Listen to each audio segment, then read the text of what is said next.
નમસ્કાર વિદ્યાર્થી મિત્રો, આજે આપણે જોઈશું ધોરણ 5 ગુજરાતી કેકારોમાં પ્રકરણ 1 મજા તો માળિયામાં કાતરિયામાં એમાં આગળની પ્રવૃત્તિ 4 થી 12 આજે આપણે જોવાના છીએ। એમાં 4 નંબરની પ્રવૃત્તિ છે કે તમારે આયાની જેમ બેઠા બેઠા ઝૂકું ખાવાનું છે। આયાની જેમ બેઠા બેઠા ઝૂકું ખાવાનું છે અને વાર્તામાં આવતા આ શબ્દોના નજીકના અર્થ વાર્તાનું વાક્ય વાંચીને ધારવાના છે। નજીકના અર્થ વાર્તાનું વાક્ય વાંચીને ધારવાના છે તમારે, બરાબર? તો ચલો, ચોર પગલી પહેલું આપ્યું છે ચોર પગલી, એટલે એમાં છે કે ચોરનું પગેરું પકડવા, ચોર ચોરી કરવા ચાલે એમ છાનું માનું કે ફટાફટ ભાગી ગઈ। તો ચોર પગલેનો વાર્તામાં અર્થ શું થાય છે એ આપણે ધારવાનું છે। તો ચોર પગલેનો અર્થ થાય છે ચોર ચોરી કરવા ચાલે એમ છાનું માનું। ચોર ચોરી કરવા ચાલે એમ છાનું માનું ચાલવાનું છે, એટલે ચોર પગલી। બીજું છે કે રામ કહાની। રામ કહાની એટલે ગમેલી ન ગમેલી વાતો, રામ ભગવાનની વાર્તા કે ફિયોનાની વાર્તા, તો એમાં આવશે ગમેલી ન ગમેલી વાતો। ભળી ગઈ, ત્રીજું છે ભળી ગઈ। ભળી ગઈ એટલે ગળી ગઈ, ભેગી સાથે ગઈ કે ભેગી મળી ગઈ, તો એનો જવાબ આવશે ભળી ગઈનો અર્થ થશે ભેગી મળી ગઈ। આગળ છે નામ નિશાન નહોતું। નામ નિશાન નહોતું એટલે અતોપતો નહોતો, નામ પાડ્યું નહોતું કે નામ નિશાના પણ નહોતું, તો એનો અર્થ થશે અતોપતો નહોતું। ચલો આગળ પરિચિત। પરિચિત શબ્દનો અર્થ વિચિત્ર, જાણીતું કે જોયેલું, તો એનો અર્થ થશે જાણીતું। સમી, આગળ છે સમી શબ્દ, એનો અર્થ થશે એકસરખી, સાંજ કે સામાન્ય, તો એનો અર્થ થશે એકસરખી। ચલો આગળની પ્રવૃત્તિ છે 5 નંબર કે શબ્દોના અર્થ જાણો। વાર્તામાં જ્યાં આ શબ્દ આવતો હોય તે વાક્ય નીચે લીટી દોરો। તમે પણ એક વાક્ય બનાવો। આમાંથી તમારે એ શબ્દો પરથી એક વાક્ય બનાવવાનું છે અને તમારે વર્ગમાં કહેવાનું છે અને તમારા મિત્રોએ બનાવેલા વાક્યો સાંભળવાના છે, એ જોડી કાર્યમાં કરવાનું છે। એમાં છે 1 નંબર છે પહેરેગીર। પહેરેગીર, પહેરેગીર એટલે જગ્યાનું રખેવાળ, એને જગ્યાનું રખેવાળ પણ કહેવાય, પહેરો ભરનાર પણ કહેવાય, લાંબો સમય ઊભા રહી જગ્યા કે વ્યક્તિની દેખરેખ રાખનાર, એને પહેરેગીર આપણે કહી શકીએ। હવે એના પરથી એ શબ્દ પરથી વાક્ય અહીંયા આપેલું છે કે નેતા, અભિનેતા કે ખેલાડીઓ પહેરેગીર રાખે છે। આવા પહેરેગીર 6 થી 7 કલાક જેટલું ઊભા રહેતા હોય છે। હવે વાર્તામાં જ્યાં આ શબ્દ આવતો હોય એ વાક્ય નીચે તમારે લીટી દોરવાની છે, બરાબર? ચલો બીજું છે કે મંદિરના દરવાજાની બંને બાજુએ પહેરેગીરની મૂર્તિ હોય છે। 2 વાક્ય થયા। હવે અહીંયા તમારે ત્રીજું વાક્ય લખવાનું રહેશે। એ ત્રીજું વાક્ય તમે તમારી જાતે બનાવવાનું, ત્રીજું વાક્ય તમારી જાતે બનાવવાનું રહેશે। પછી આગળનો શબ્દ છે પૌત્રી। પૌત્રી, પૌત્રી એટલે પુત્રની પુત્રી અથવા દીકરાની દીકરી, એને પૌત્રી કહી શકાય। એ શબ્દ પરથી વાક્ય આપવામાં આવેલું છે કે ફિયોના નરેશભાઈ ફતેહજી મહેરા ફિયોના ફતેહજીની પૌત્રી છે। બીજું છે ફિયોનાના મમ્મીના સાસુનું નામ, ફિયોનાની મમ્મી છે એના સાસુનું નામ છે લક્ષ્મીબેન છે। હવે ફિયોના લક્ષ્મીબેનની પૌત્રી કહેવાય। તો આ જે ફિયોનાનું જે વાક્ય આપેલું છે કે ફિયોના નરેશભાઈ ફતેહજી મહેરા ફિયોના ફતેહજીની પૌત્રી છે, એવી રીતે તમે તમારા નામવાળું વાક્ય, તમે તમારા પપ્પાના અને દાદાના નામવાળું વાક્ય બનાવીને અહીંયા તમે લખી શકો છો, બરાબર? ચલો આગળ જોઈશું 6 નંબર કે ખાલી જગ્યાને શું કહેવાય। અહીંયા આપ્યું છે ખાલી જગ્યાને શું કહેવાય, તો અહીંયા આગળ પ્રશ્ન આપવામાં આવ્યો છે કે તમારા મમ્મીના ભાઈના દીકરાની મમ્મી, તમારા મમ્મી છે, તમારી મમ્મીનો ભાઈ એટલે કે તમારા મામા થયા, એમના દીકરો અને એની મમ્મી, તો એ શું થશે? તમારા મામી થશે. શું થશે? તમારા મામી. એટલે અહીંયા મામી જવાબ આવશે. ચલો આગળ છે કે મમ્મીના ભાઈ. મમ્મીના ભાઈને આપણે શું કહીશું? મામા. બરાબર. આગળ કે મમ્મીના ભાઈનો દીકરો. હવે મમ્મીના ભાઈ એટલે મામા, બરાબર, અને મામાનો દીકરો એટલે એને થાય મામાનો દીકરો પણ થાય અને એને ભાઈ પણ આપણે કહી શકીએ. આગળ કે મમ્મીના ભાઈના દીકરાની મમ્મી. મમ્મીના ભાઈ મામા થયા, એમના દીકરાની મમ્મી એટલે કે મામાના દીકરાની મમ્મી. શું જવાબ આવે? મામી. બરાબર. ચલો હવે આગળ છે કે 2 નંબર ફોઈના પપ્પાની પૌત્રી. ફોઈના પપ્પા અને એમની પૌત્રી એટલે કોણ થશે? તો તમે પોતે. જવાબ શું આવે? તમે પોતે. 3 નંબર કે પપ્પાના પત્ની. પપ્પાના પત્ની. આગળ છે પપ્પાના પત્ની એટલે એને શું કહેવાય? દાદી. શું કહી શકશું આપણે? દાદી. 4 નંબર કે મમ્મીના ઘરવાળાની તમારા સિવાયની બીજી દીકરી. તમારા મમ્મીના ઘરવાળાની તમારા સિવાયની બીજી દીકરી એટલે એને તમે શું કહી શકશો? તો એને તમે કહી શકશો તમારી બહેન. આગળ છે 5 નંબર કે મમ્મીની તમારા મમ્મી સિવાયની બીજી દીકરી, તો એને આપણે શું કહીશું? માસી. ચલો હવે આપણે આગળની પ્રવૃત્તિ જોઈશું. 7 નંબર કે વાર્તામાં આવતા કેટલાક શબ્દ 2 શબ્દો વડે બનેલા છે. વાર્તામાં આવતા કેટલાક શબ્દો છે એ 2 શબ્દો વડે બનેલા છે. એ બંને શબ્દોને તમારે ઓળખી કાઢવાના છે અને બંને શબ્દોના અર્થની ચર્ચા કરી જરૂર પડે ત્યાં શિક્ષકની તમારે મદદ લેવાની છે. અને આ કાર્ય તમારે જૂથ કાર્ય કરવાનું છે. આ કામ જૂથ કાર્યમાં કરવાનું છે. ચલો અહીંયા શબ્દ આપેલો છે ગર્ભ શ્રીમંત. અહીંયા પહેલામાં શબ્દ આપ્યો છે ગર્ભ શ્રીમંત. બરાબર. તો એમાં 2 શબ્દ છે, એક ગર્ભ છે અને બીજો છે શ્રીમંત. એ શબ્દમાં 2 શબ્દ છુપાયેલા છે. બરાબર. 2 શબ્દો વડે આ ગર્ભ શ્રીમંત શબ્દ બનેલો છે. એક ગર્ભ અને બીજો છે શ્રીમંત.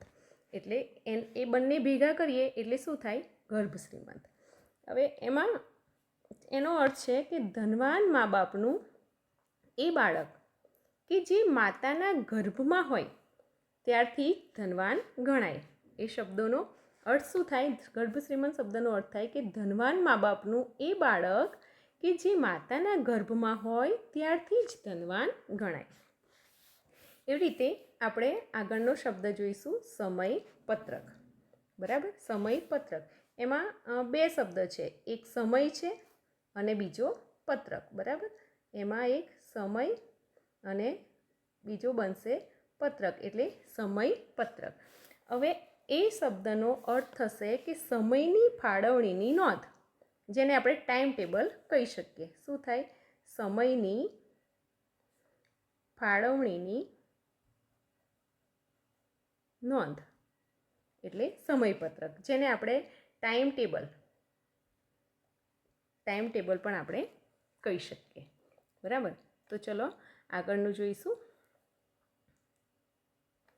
ત્રીજો છે રામકહાની.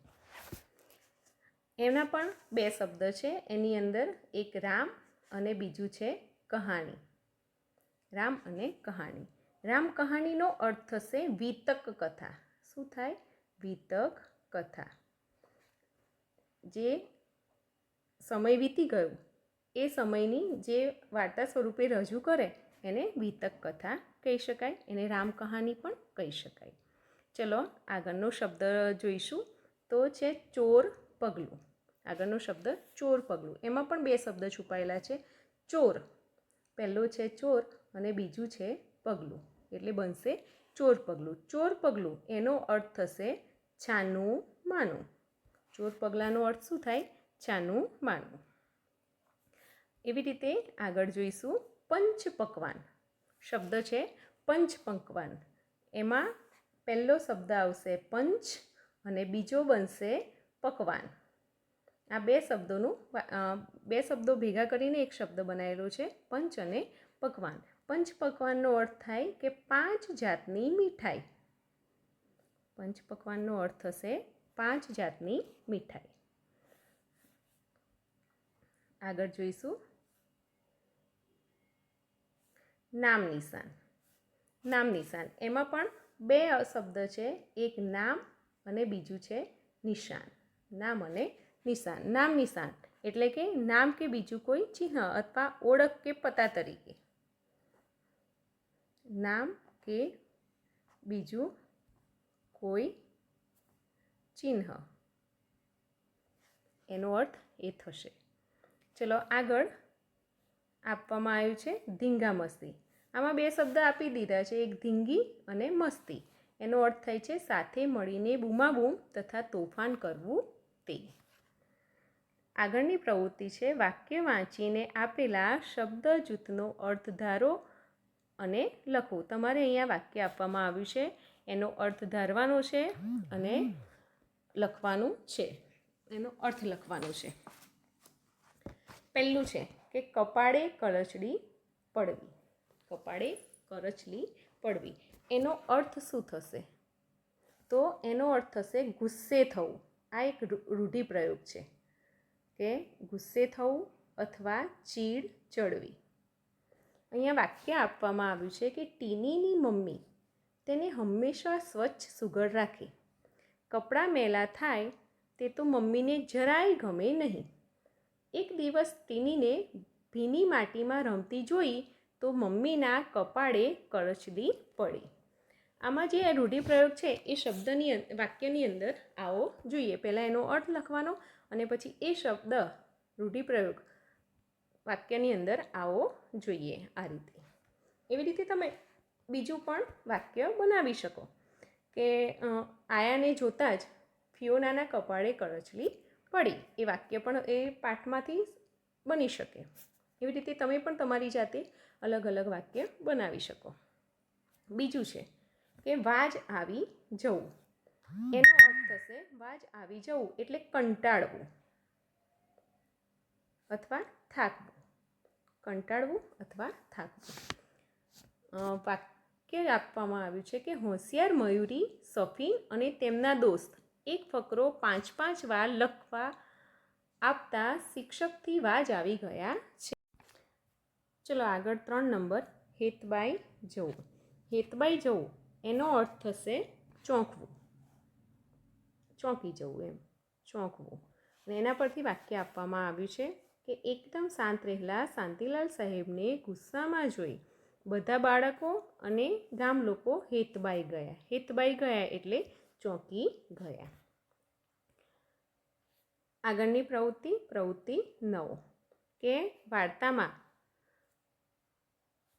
બપોર આખી એક ઘરનો વાડો હતો.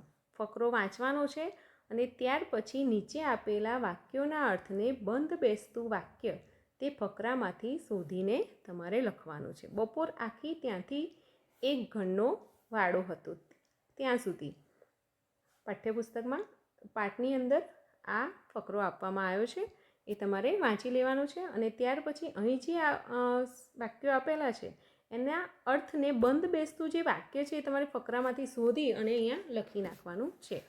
હવે પહેલું છે કે ફિયોના ડરામણા અવાજથી ગભરાઈ જાય છે. એનું ફકરામાં વાક્યના અર્થને બંધ બેસતું વાક્ય છે કે કૂતરાના ભસવાના અવાજે જ્યારે એ ચોંકીને ઊભી રહી. કૂતરાના ભસવાના અવાજે જ્યારે એ ચોંકીને ઊભી રહી. બીજું છે કે ફિયોના છાનીમાની ઘરેથી ભાગી છૂટી. એનો અર્થ થશે કે ફિયોના ચોર પગલે ઘરની બહાર નીકળી ગઈ. આગળ 3જા નંબરનું છે કે ફિયોનાએ નિયમોમાં રહીને જીવવું પડે છે. એટલે બપોર આખી ફિયોનાને ફરજિયાત પોતાના ઓરડામાં ભરાઈ રહેવું પડતું. આગળનું વાક્ય છે કે ઘરની બહાર નીકળતા તેના હૃદયના ધબકારા વધી ગયા. એટલે કે રસ્તા પર આવી ત્યારે એની છાતી ધડક ધડક થતી હતી. અને 5 નંબરનું કે ફિયોના આરામ કરીને થાકી ગઈ હતી. તો એનો અર્થવાળું વાક્ય છે કે મોટા પલંગમાં એ પાસા ઘસતી પડી રહેતી. આગળ 10મા નંબરની પ્રવૃત્તિ છે કે શબ્દજૂથવાળું વાક્ય વાર્તામાંથી શોધો અને તેને મળતા આવતા અર્થનો ક્રમ ઉદાહરણ મુજબ લખો. હવે તમારે અહીંયા ખાના ખાલી આપ્યા છે અહીંયા બધા. તો એમાં આ જે વાક્યનો ક્રમ છે આ વાક્યનો, એમાંથી સાચો જવાબ શોધી અને તમારે અહીંયા ક્રમ જ લખવાનો રહેશે. પહેલું વાક્ય આપવામાં આવ્યું છે કે ફિયોનાના કપાળે કરચલી પડી. એનો અર્થવાળું થશે તો ફિયોનાના કપાળે કરચલી પડી. તો એનું આપેલું છે અહીંયા 2 નંબર લખ્યો છે. તો આ 2 નંબરવાળું વાક્ય છે કે ચીડ ચડતી. બીજું છે છાતી ધડક ધડક થતી હતી. છાતી ધડક ધડક થતી હતી એટલે એનો મતલબ આનંદ સાથે ડર પણ લાગતો. હવે એની આગળ 3 નંબર આપવામાં આવ્યો છે તો તમારે અહીંયા 3 નંબર લખી નાખવાનો રહેશે. ત્રીજા નંબરનું વાક્ય છે કે અવતાર જોવા જેવો હતો. અવતાર જોવા જેવો હતો એટલે કે ફિયોનાનો દેખાવ હતો એ બદલાઈ ગયેલો. એટલે એની આગળ 6 નંબર આપ્યો છે તો તમારે અહીંયા 6 નંબર લખવાનો રહેશે. 4 સજ્જડ પકડીને ચીટકી રહી. એનો અર્થ થશે કે બીક સાથે હિંચકો ખાવાની મજા. બીક સાથે હિંચકો એને ગમતો હતો પણ બીક પણ લાગતી હતી એટલે બીક સાથે હિંચકો ખાવાની મજા. 5 વાજ આવી ગઈ હતી. વાજ આવી ગઈ હતી એટલે કંટાળી ગયેલી. એની આગળ 1 નંબર આપ્યો છે તો અહીંયા તમારે 1 નંબર લખવાનો છે. 6 નંબર મોટા ઘરની છોકરી. મોટા ઘરની છોકરી એટલે પૈસાદાર કુટુંબ. એમાં 5 નંબર છે તો આગળ તમારે 5 નંબર લખી દેવાનું રહેશે. ચલો 11 નંબરની પ્રવૃત્તિ. ફિયોનાની જેમ કપાળે કરચલી પાડો અને પછી પ્રશ્નોના જવાબ આપો. એમાં પહેલો છે પ્રશ્ન કે તમે શાનાથી વાજ આવી ગયા છો. તો આ પ્રશ્નનો જવાબ તમારે તમારી જાતે લખવાનો રહેશે. એટલે કે તમે શાનાથી કંટાળી ગયા છો. બીજું, તમે કે તમારા નાના ભાઈ બહેન ક્યારે હેતબાઈ ગયા હતા એટલે કે ક્યારે ચોંકી ગયા હતા. ત્રીજું, તમે ક્યારે પાસા ઘસતા સૂઈ રહો છો. 4 નંબર, તમને કશાકના ભણકારા વાગે છે, શાના અને ક્યારે. 5, તમારા શિક્ષકના અથવા મમ્મીના અથવા પપ્પાના કપાળ પર કરચલી ક્યારે પડે છે. તો આ બધા પ્રશ્નોના જવાબ તમારે જાતે લખવાના રહેશે. આગળ છે 12 નંબરની પ્રવૃત્તિ છે કે આ વાર્તા ઘરે જઈને મોટેરાને કહો. મોટેરા એટલે કે વડીલમાં મમ્મી પપ્પા બા દાદા મોટા ભાઈ બહેન એ પણ આવી શકે. ત્યાર પછી વાક્યોને વાર્તાની ઘટના મુજબનો ક્રમ આપવાનો છે. એમાં 6 વાક્ય આપવામાં આવ્યા છે ટોટલ. પહેલું છે કે ફિયોનાને બાળક જેવું રમતા આવડી ગયું. ફિયોના ખુશ રહેવાનું શીખી ગઈ. ફિયોનાને ડોલી પળ અને મલના ઘરે ધમાચકડી ભરી રમતો રમી. ફિયોના રોજ એકનું એક કામ કરીને કંટાળી ગઈ. ફિયોના ડોલી પલ અને મલને મળી. અને છેલ્લું છે કે ફિયોના રોજની દિનચર્યાથી કંટાળીને ઘરેથી ભાગી છૂટી. એમાં અહીંયા 1 નંબર તો આપવામાં આવેલો છે કે ફિયોના રોજ એકનું એક કામ કરીને કંટાળી ગઈ. ત્યાં આગળ 1 નંબર લખેલો છે. ચલો બીજો નંબર આવશે. જે છેલ્લું વાક્ય છે ત્યાં 2 નંબરનો ક્રમ લખો કે ફિયોના રોજની દિનચર્યાથી કંટાળીને ઘરેથી ભાગી છૂટી. 3 નંબરનું કે ફિયોના ડોલી પલ અને મલને મળી. એ વાક્ય 3 નંબરનું રહેશે. 4 નંબર, ફિયોનાએ ડોલી પલ અને મલના ઘરે ધમાચકડી ભરી રમતો રમી. પહેલું છે 5મા નંબરનું આવશે કે ફિયોનાને બાળક જેવું રમતા આવડી ગયું. અને 6 નંબરનું વાક્ય થશે ફિયોના ખુશ રહેવાનું શીખી ગઈ.